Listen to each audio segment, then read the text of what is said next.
Vamos ler a palavra de Deus?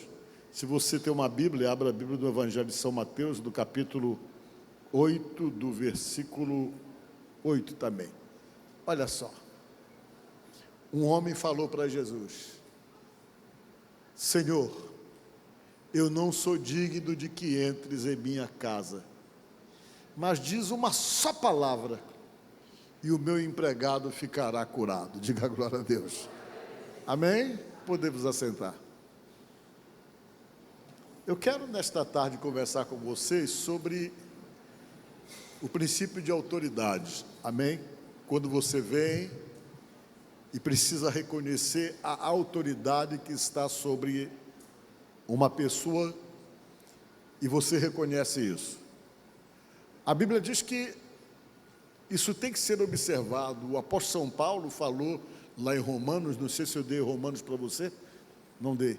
Em Romanos, alguma coisa falando sobre autoridade, que toda autoridade, deixa eu ver se foi dado aqui, só para vocês entenderem aqui essa questão relacionada com autoridade. Olha o que a Bíblia diz. Tem aí? Tem. Que toda autoridade foi dada por Deus. Deus põe a autoridade. Mas, poxa, tem autoridade que é tão ruim, né?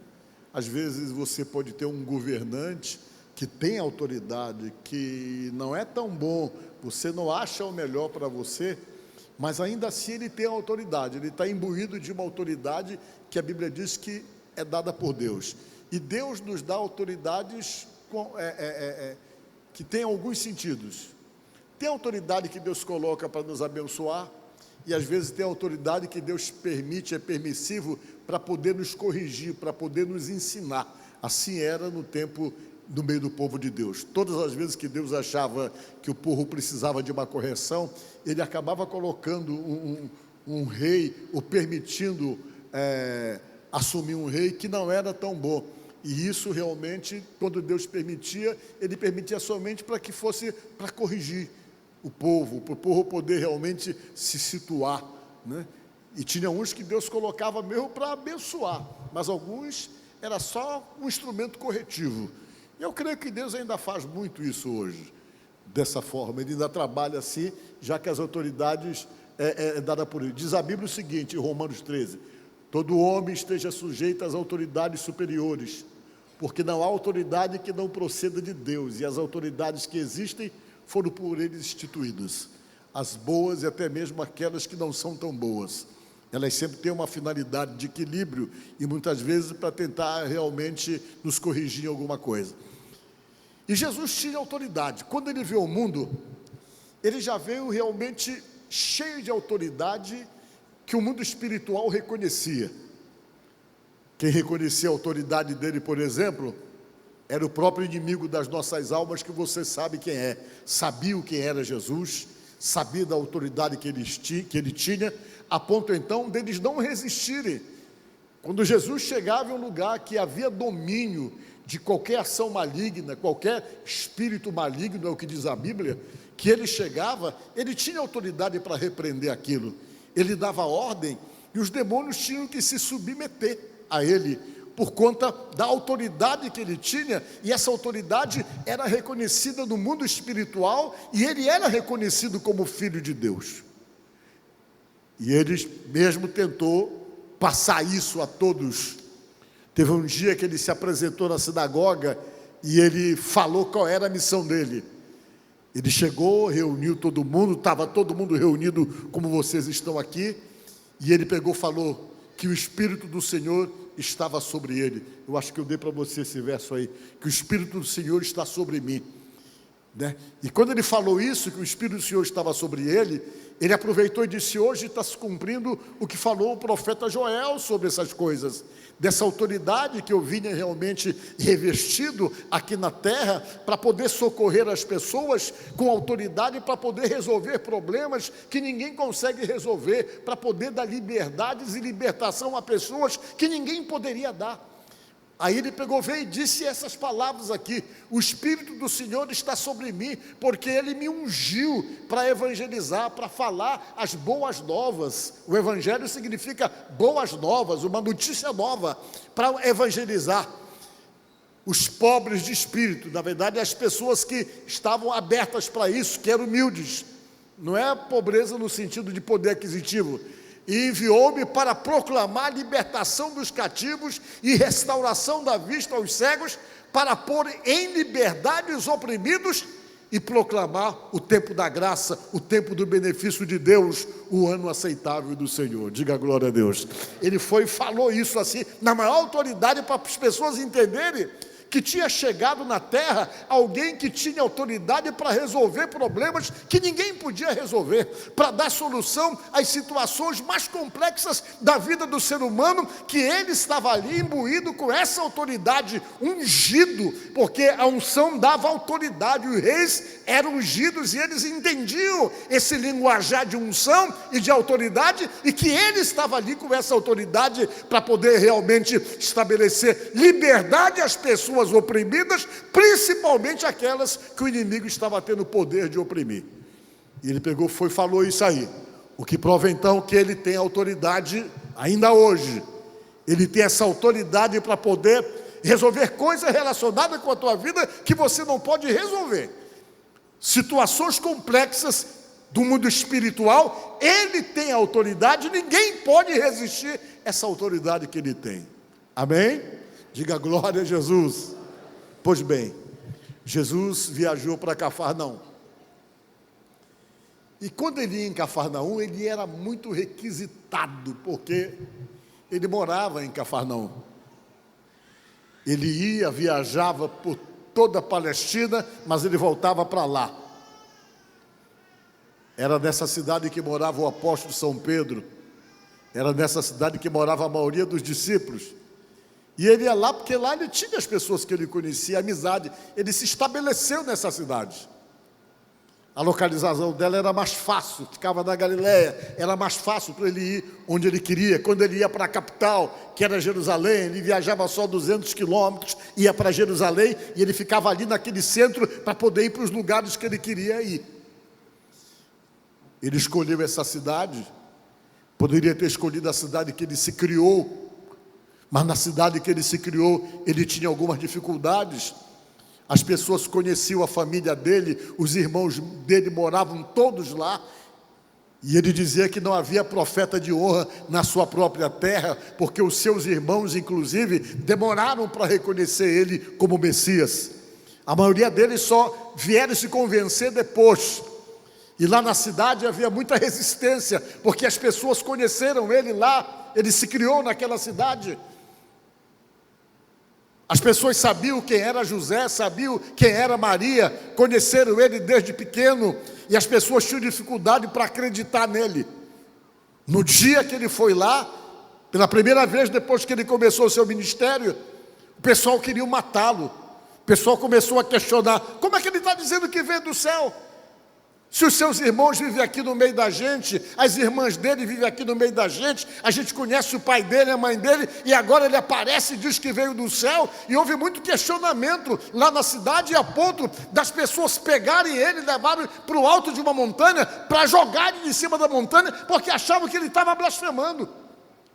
E diz a palavra de Deus que ele teve que desaparecer da vista de todo mundo, e saiu de lá. E quando ele saiu de lá, ele foi para Galileia, e lá ele realmente era muito bem recebido quando ele chegava. E nesse dia ele chegou na cidade, e quando ele chegou na cidade, um centurião foi procurá-lo. Os camaradas que eram o centurião, eles eram muito respeitados, eles estavam num padrão acima, socialmente falando, porque naquela época Roma havia dominado toda aquela região. Toda aquela região havia sido dominada, e um centurião, eles eram muito respeitados, porque eles estavam ali imbuídos de autoridade, pelo poder de Roma, que havia dominado toda aquela região, e as pessoas não só respeitavam um centurião, como respeitava a autoridade de Roma que estava naquele lugar. O que era um centurião? Era um comandante, era um soldado do exército romano, que tinha o comando de uma centúria, que era 100 soldados, ele tinha 100 soldados debaixo da ordem dele, Ele era o comandante de 100 soldados, por isso o nome centurião, que vem de centúria. Existiam 100 homens que estavam ali debaixo da ordem dele, da autoridade dele, e qualquer ordem que ele dava tinha que ser cumprida, e esse centurião reconhecia e entendia muito bem, por ser militar, o que era a importância da autoridade de poder dar uma ordem e todo mundo ter que obedecer, porque ele vivia no mundo militar. E diz a palavra de Deus que Jesus chegou na cidade, e quando ele chegou, ele foi lá atrás de Jesus. Senhor, eu preciso que o Senhor cure o meu empregado, o meu servo. Eu estou com um rapaz aí que está paralítico lá em casa, e eu preciso que ele receba a cura, que ele seja curado desse mal que ele realmente tem. Jesus olhou para aquele centurião, que veio humildemente e pediu essa ajuda a ele. Jesus disse: tá bom, eu vou descer com você até a sua casa para curar esse seu empregado. Quando Jesus disse isso, ele: não, na minha casa eu não quero que o senhor vá, eu não quero que o senhor vá lá em casa, porque eu não sou digno de que o senhor entre na minha casa, eu não tenho nenhuma dignidade para poder receber o senhor na minha casa. Ele falou para Jesus. Quando ele disse isso, apesar da autoridade que ele tinha, do poder da qual ele estava imbuído, que ele era um comandante, com certeza, que comandava um quartel que existia lá em Cafarnaum, quando ele falou isso, ele demonstrou total humildade, porque geralmente os soldados romanos, por terem dominado o lugar, por terem um exército mais forte, pela região estar submetida ao poder deles, eles eram muito tomados de arrogância, de autoridade, por reconhecer essa autoridade a ponto de se impor sobre qualquer judeu. E quando Jesus viu essa atitude, dizendo: olha, eu não quero que o senhor vá na minha casa, porque eu não sou digno de que o senhor entre na minha casa, Jesus se admirou com a humildade dele, e por ser um camarada gente boa do jeito que era. Por quê? Ele sabia que era muito complicado um judeu entrar na casa de um gentil. Os judeus nunca entravam na casa de um gentil, de um estrangeiro, de uma pessoa que não era judeu. Eles não costumavam entrar porque existiam algumas leis, algumas regras do Talmud. Não era da Torá, do Talmud. Talmud era o livro de interpretação dos rabinos, que interpretava a lei judaica e começava então praticamente a acrescentá-las e estabelecer regras dentro daquilo que eles liam. E uma das regras do Talmud que eu estava lendo, por exemplo, que me chamou muita atenção com respeito à questão dessa proibição, era exatamente o quê? Era o fato de que eles tinham um termo hebraico que se referia às leis dietéticas, né? Que era chamada de kashrut, era o nome. Kashrut, um nome meio complicado para falar, que a língua chega a dobra, né? Para falar no hebraico. E esse princípio era um princípio dietético. Eles não podiam ir na casa de alguém, porque se fosse oferecer qualquer comida para eles, eles não podiam comer, porque a comida que eles podiam comer tinha que estar exatamente associada com os princípios da fé que eles tinham, daquilo que eles podiam comer, que era chamado de coxé.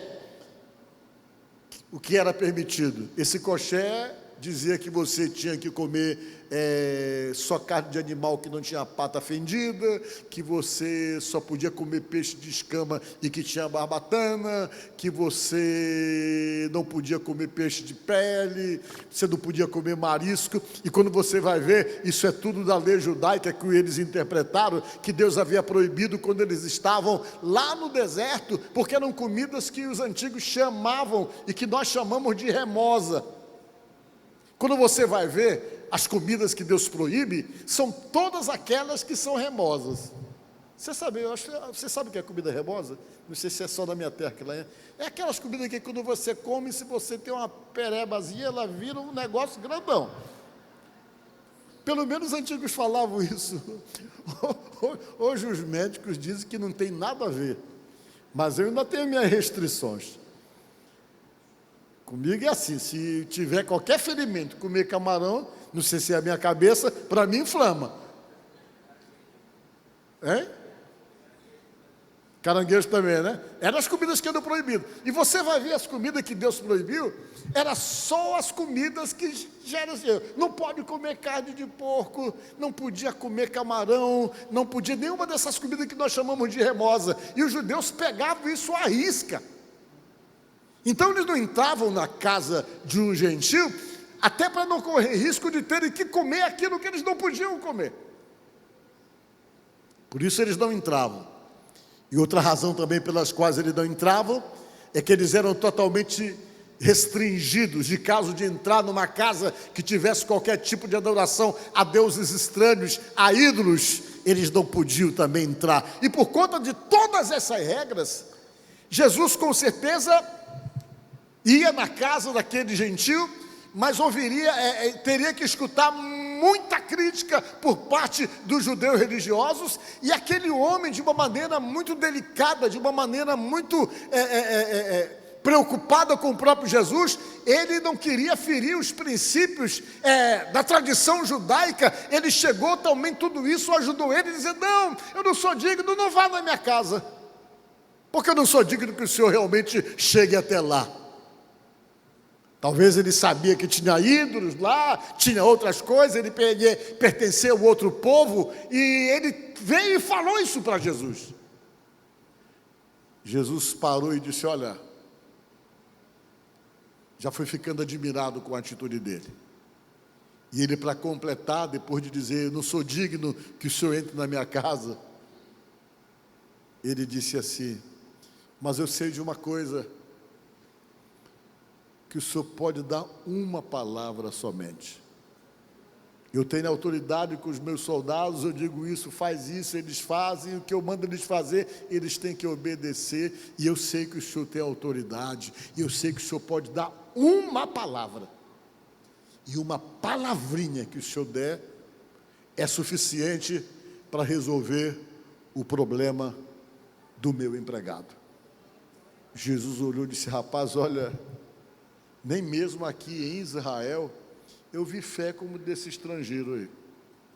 Esse camarada nem é daqui, ele nem é judeu, ele nem é criado nos princípios da Torá, dos ensinamentos de Deus, mas no entanto ele tem uma fé muito grande.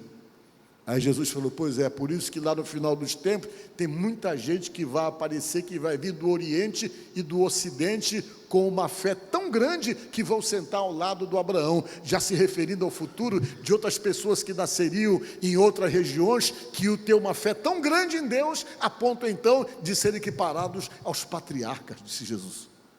Jesus orou para ele e disse: pois é, vai para a tua casa e que tudo aconteça segundo a tua fé. A Bíblia diz que ele foi para a casa dele, e quando ele chegou lá na casa dele, o servo dele estava curado. Diga glória a Deus.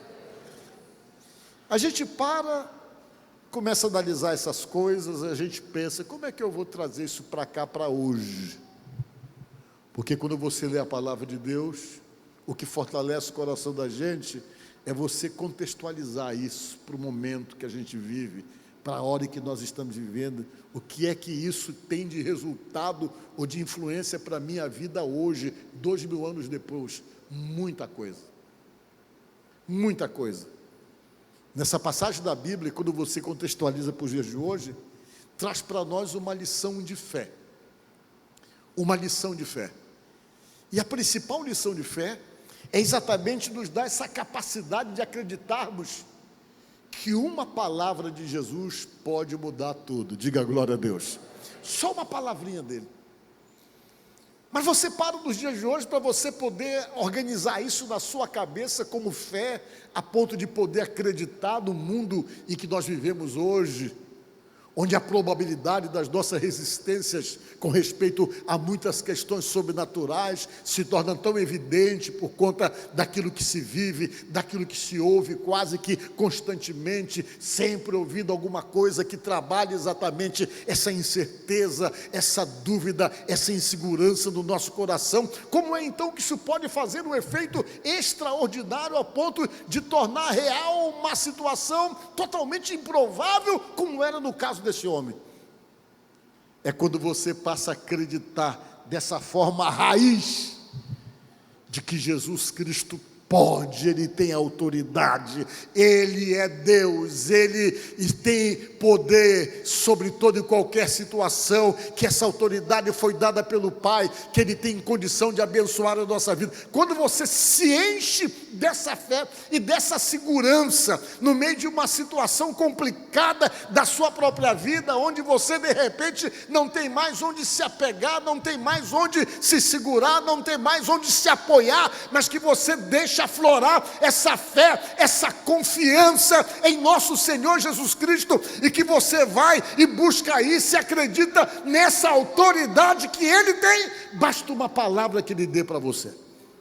Essa palavra que Ele dá é capaz de mudar situações da sua vida pessoal, é capaz de mudar situações da sua vida espiritual, é capaz de mudar situações lá na sua casa, é capaz de mudar uma situação que você já está desanimado e sem saber como resolver. Por quê? Porque uma palavra dEle é suficiente para destruir, desconstruir ou qualquer situação de problema ou qualquer situação espiritual maligna que esteja amarrando ou travando as nossas vidas. Por isso que Ele falou: o Espírito do Senhor está sobre mim, diga glória a Deus, o qual me ungiu para libertar os cativos, disse Ele, para trazer vista aos cegos, aqueles que não estão vendo, que não estão percebendo as coisas, e para dizer a eles que o tempo agora é mais fácil, é o tempo da graça, é o tempo da facilidade, onde eles não estão submetidos a uma regra enorme de obrigações que eles não podem cumprir, mas que eu estou chegando aqui para amenizar as coisas e para dizer para eles que todas aquelas regras pesadas, difíceis de serem observadas, elas estão anuladas, porque eu estou trazendo o ano aceitável do Senhor, onde você, para ser abençoado, para ter contato com o Pai e sentir a presença dEle e a ação dEle sobre a sua vida, você só precisa acreditar que eu sou Deus e que eu tenho autoridade para abençoá-los. Amém, glória a Deus. Olha, irmãos, quando a gente ouve essas coisas, o coração da gente se alegra. Porque às vezes nós podemos estar sem saída, mas ainda há uma esperança em Deus, em Jesus, naquilo que Ele é capaz de fazer. Ele tem a autoridade, amém? Ele tem a autoridade. Talvez o mais difícil às vezes é essas coisas de fé serem construídas no nosso coração na medida em que Deus espera. Deus sabe que é tão difícil às vezes você poder acreditar dentro da atual conjuntura do mundo que nós vivemos, mas é preciso acreditar, é preciso se apegar e, acima de tudo, reconhecer essa autoridade, porque na medida em que você passa a crer, que você se apoia e se sustenta nisso, sem desanimar, sem entregar os pontos, sem recuar na primeira dificuldade, mas acima de tudo acreditando. Se você se apoia e se sustenta nisso, não tenha dúvida, sempre vai haver uma resposta de Deus para você. Deus não vai deixar você sem respostas. Ele sempre tem um interesse de tentar dizer para você que você tem um Deus, que você não está jogado aqui de qualquer jeito, que você não está desamparado, mas que essa tua fé cria uma conexão espiritual, sobrenatural, com alguém que você não está vendo, mas que você pode sentir. Amém? Eu digo isso para vocês porque eu passei uma vez uma experiência com um ateu. Não sei se eu já contei isso para vocês aqui. Eu era pastor de uma igreja nossa lá em Manaus. Estava num culto muito animado, os irmãos. Quem crê que Jesus está aqui, todo mundo dizia amém. A gente estava acreditando que Jesus estava no meio da gente, porque ele falou: onde houver 2 ou 3 pessoas reunidas em meu nome, lá eu estarei no meio delas. E a gente falava assim, de repente passou um rapaz da rua, eu não vi, né? Depois eu fiquei sabendo da história. Ele pegou e entrou na igreja. E ficou sentado em pé próximo da porta. E quando eu dizia aos irmãos, quem crê que Jesus está aqui, o pessoal dizia amém, porque eu tinha pregado sobre isso.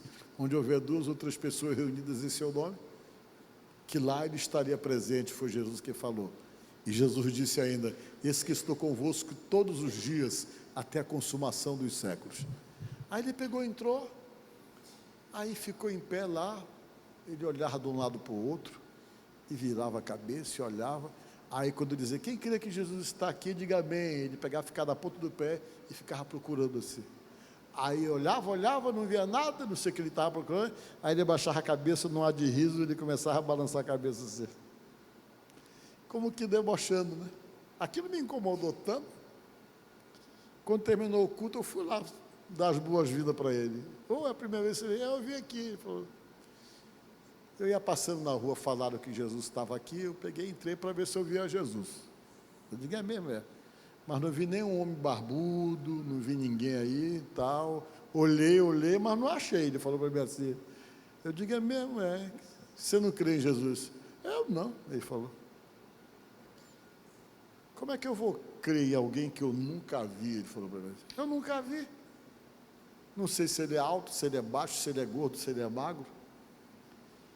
Olhe, pastor, eu não acredito naquilo que eu não vejo. E a maioria das pessoas também não acredita no que não vê. Como é que eu vou acreditar num Deus que eu nunca vi? Eu disse, por quê? Porque eu só acredito naquilo que eu vejo. Ele falou, e ficou insistindo. Chegou a ponto de bater assim no bolso, assim, falando que era o dinheiro dele e tal, que sabia que existia, porque comprava coisa, e começou a debochar desse jeitinho assim. Ele era estudante de História da Universidade Federal do Amazonas, né? Aí, fiquei sabendo depois. Aí eu disse, quer dizer que você só quer... Peguei e fiz uma pergunta para ele. Essa pergunta deixou ele meio em dificuldade para responder. Eu disse, você acredita no vento? Eu perguntei para ele. Ele falou, parou, ele tinha que responder, porque eu estava fazendo uma pergunta. Ele pensou muito, analisou muito para responder. Ele já respondeu justificando. No vento eu acredito. Porque se eu estiver na porta da minha casa, estiver ventando, eu sinto o vento bater no meu corpo. Se eu estiver na frente do ventilador, o vento bate no meu corpo, eu sinto ele ali, eu sei que ele existe. Pois é, eu fiz a pergunta, e você acredita no vento? Eu perguntei para ele. Quando eu perguntei se ele acreditava no vento, aí ele caiu na minha pegadinha, né? Aí ele ficou assim, acredito, mas ainda há pouco você falou para mim que você só acreditava naquilo que você via. Eu estou perguntando para você se você já viu o vento. Ele falou isso. Não, nunca vi, mas eu sinto, como eu lhe falei, começou a justificar. Digo, pois é. Assim é Deus, eu falei para ele. Deus, você não pode ver, mas você pode sentir. Quando você ora, quando você busca, tem momento que você é tocado. Quem é envolvido com Deus realmente sabe disso. Tem momento que a presença dele nos consola em determinadas situações, apesar de você não conseguir ver, mas você sente. Tem muita coisa que você não vê, mas que você acredita. Como diz uma senhora que eu conheço, que trabalha lá em casa, tem um monte de gente que usa, está aqui no telefone, mas você nunca viu a bendita da internet, mas ela está aqui. Você viu a internet alguma vez? Mas ela existe? Existe. Se ela não funcionar, o teu telefone não funciona. Você não sabe nem como é que entra no teu telefone, mas deixa ela não funcionar, para ver se o teu telefone vai funcionar. Então ela existe, a gente não sabe como ela é, mas ela existe, porque ela dá o sinal do telefone. Tem muita coisa que você não precisa ver para acreditar que existe. Vocês estão entendendo? E assim é Deus.